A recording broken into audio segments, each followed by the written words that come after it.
Evening Cayman Brac, evening Grand Cayman, evening Cayman Islands. Ladies and gentlemen, 4 years ago, they called me the quiet one. 4 years later, I'm still the quiet one. But I don't waste time talking foolishness. When I come with facts. And I come to inform so that on May 24th, you all can make informed decisions. Vote straight. PPM. All the way.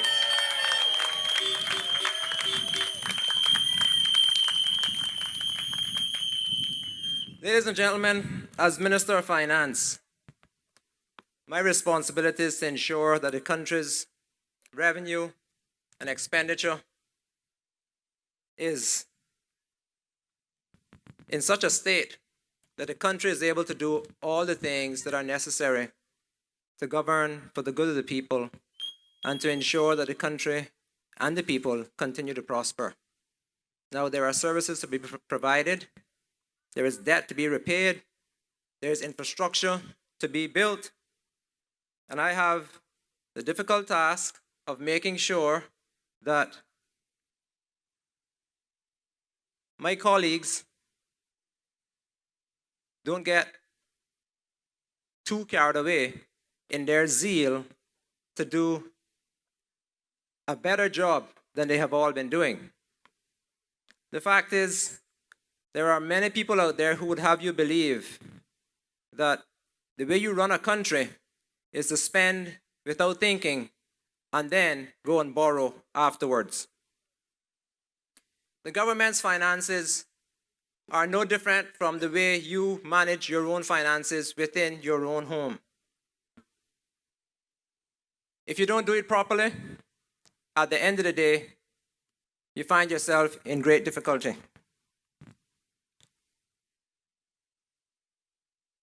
My job is to make sure that we have sufficient funds for everything that we need to do. But it comes with managing the economy. Money does not grow on trees. And as we have learned in the last couple years gone by, you cannot borrow your way out of trouble. When you find yourself in financial difficulties, you don't run off and borrow without thought. You sit back, you think wisely, and then you act. The only way to get your country out of debt is to grow your economy. Money does not grow on trees. You grow your economy. From economic growth, you derive revenue. When the economy grows, your revenue increases, and then you seek to control expenditure. And by doing both of those, you then create a surplus. Many people will talk, but few will understand. You know, it's unfortunate that we don't put people through a test before they can go and be nominated, because many would be disqualified before the nomination process. There should have to be a common sense test. Not an academic test, but a common sense test. Knowing what to do is vastly different from talking about it. Because if the people make the mistake and put you in a position after you've talked about it but had no clue as to what to do, then only the people and the country will suffer. You know, Bob Marley has a song. The title of the song, I think, is Could You Be Loved? But there are lyrics in the song that says, don't let them fool you or even rearrange you, because they want to fool you for their own purposes. You've seen those purposes before. You know what to expect. Don't let them fool you or even rearrange you. Could you be loved and be loved? Ladies and gentlemen, I do what I do for love of country. This isn't an easy job. Many things are said about you. It takes time from your family. Many of us are professionals.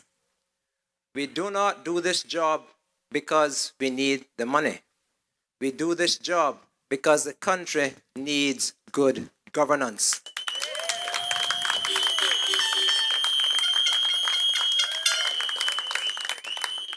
When we took office in 2013, we had a very simple but effective plan.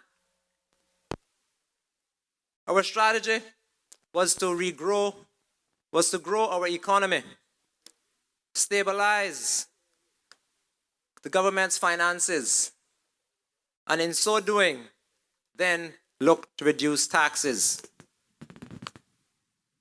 The plan was simple, but very effective.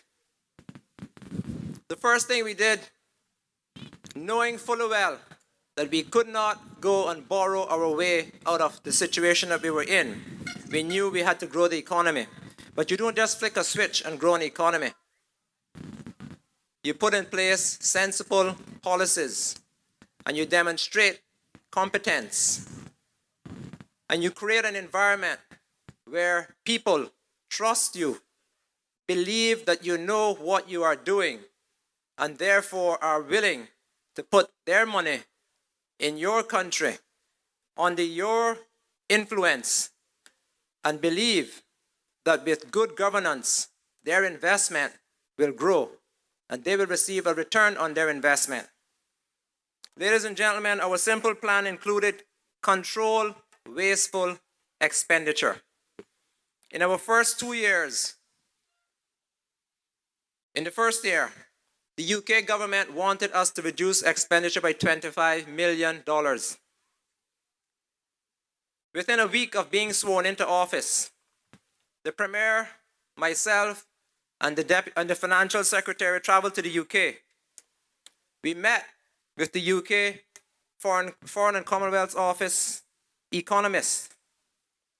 And ladies and gentlemen, we didn't go there to argue. We went there to influence. And we went there to demonstrate our knowledge and our competence, and by so doing, influence. They wanted us to reduce expenditure by $25 million in the first year. Their belief is that the civil service was costing the country too much. We said to them, we hear what you're saying, but please understand that if we do as you are saying, then you will throw the country back into recession. Ladies and gentlemen, one economist speaking to another, we understood each other. There was no argument. It was simple, common sense, decency, and respect. They agreed. We then reduced expenditure in the first year by approximately $15 million. And then in the next year, we reduced it by another $18 or so million. Over the 2-year period, we were able to reduce expenditure to the level that they were happy with. But by controlling expenditure, we also helped to grow the surplus that they were asking us to do, which was required by law. Now, we did not cut one job. Not one civil servant lost their job. We did not cut one job. We did not cut expenditure on social benefits. We looked for the ways in which we could cut wasteful spending. They were there. They were there to the tune of about $28 million. We found them, we cut them, we did not affect one job. We did not affect services to those who were in need.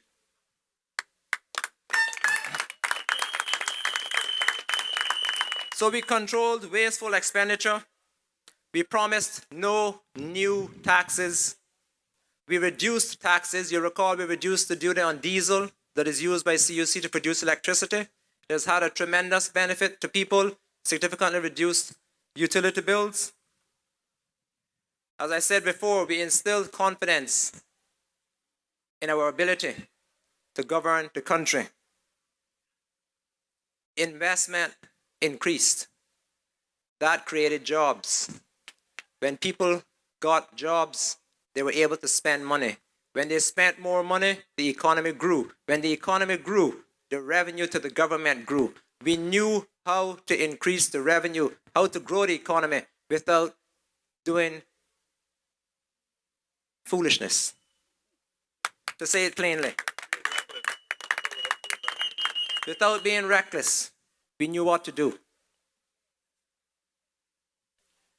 The result, we increased economic growth and we increased government revenue. In 2013, when we took office, and ladies and gentlemen, my time is short, so I'll speak rapidly.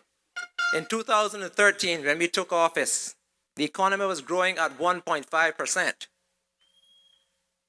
In 2014, that rate of growth accelerated from 1.5% to 2.2%.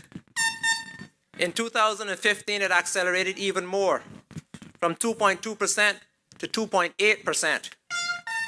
And in 2016, it is estimated that it will be another 2.8%. Ladies and gentlemen, when you find your rate of economic growth accelerating, it is not by chance. It is because people understand this is a place to do business. This government knows what they're doing, and they are ignoring all of the anti-government rhetoric.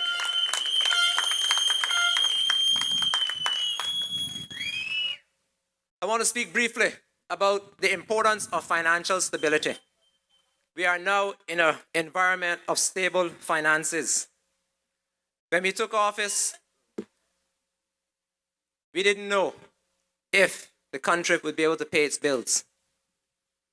But as I've said before, we knew what to do. We set about doing it. Now, the importance of financial stability is that we are now in full compliance with the framework for fiscal responsibility as it stands in the Public Management and Finance Law. That required that we have 90 days of revenue put aside so that if anything happens in the country is able to pay its expenses for at least 90 days. We have surpassed the 90 days.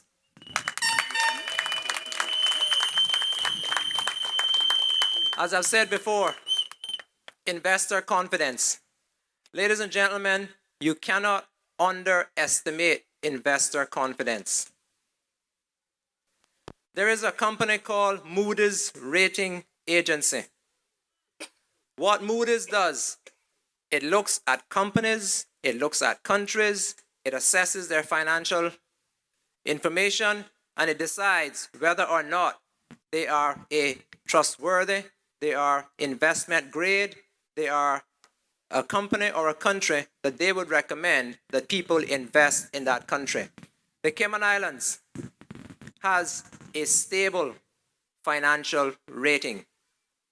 The only thing preventing us from increasing our rating from a AA3 to a AA2, or even all the way to just a straight A, is the size and diversification, not the size of the economy, sorry, the diversification of our economy.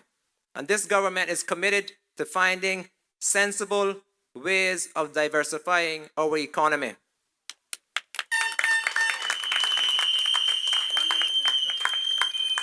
The other benefit of having financial stability is that you are able to budget and you know that you can provide the services that you have budgeted for. Citizens can reasonably expect to receive the services that they need. And when the government sets its budget, you can go forth knowing full well you can provide the service to your citizens, your constituents, and everyone else who looks for those services.